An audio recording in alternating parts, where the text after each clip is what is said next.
When police finally entered the house, they expected to confirm what they already believed. Instead, what they found made the case harder to explain than before. Not because there was too much evidence, but because none of it fit together. This is one of those cases where every answer creates two new questions, and even now, there's no clear ending. On the surface, this case looked simple.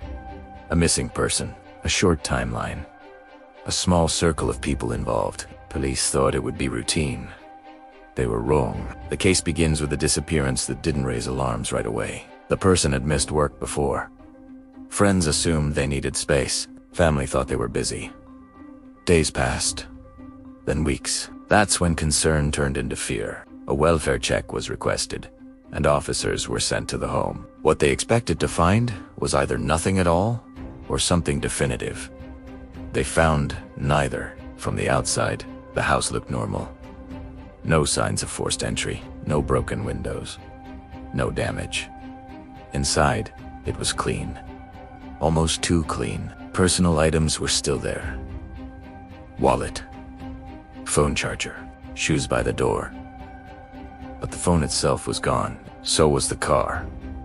At first, this suggested a voluntary disappearance. Maybe the person left on their own. Then police noticed something that didn't fit. The kitchen trash had been taken out. The bed was made. Laundry was folded. These weren't signs of someone leaving in a rush. They were signs of someone trying to reset the scene. In the bathroom, investigators found a damp towel hanging neatly on the rack. It hadn't been used recently, but it hadn't fully dried either. It suggested someone had been there not long before police arrived. But according to everyone questioned, no one had entered the house in days. That contradiction would come up again. And again. Police moved on to digital records. The missing person's phone last pinged miles away. 10 went dark. Bank records showed no activity after the day they vanished. Social media accounts stayed silent. But one thing stood out. Late at night after the disappearance, the home's Wi-Fi network was accessed. Someone had connected briefly, then disconnected. No one could explain who that was. Days later, the car was found abandoned. Locked. Parked legally. No damage.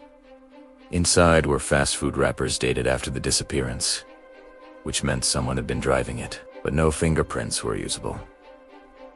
No DNA that could be confirmed. It was like the car had been handled by someone who knew exactly what not to leave behind. As police interviewed people close to the case, the stories didn't line up. One person said they last spoke to the missing individual that morning. Another said it was the night before.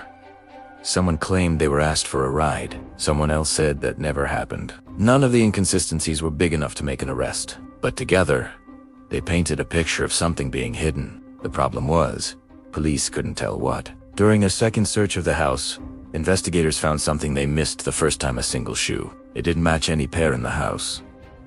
It wasn't dirty. It wasn't damaged. It just didn't belong there.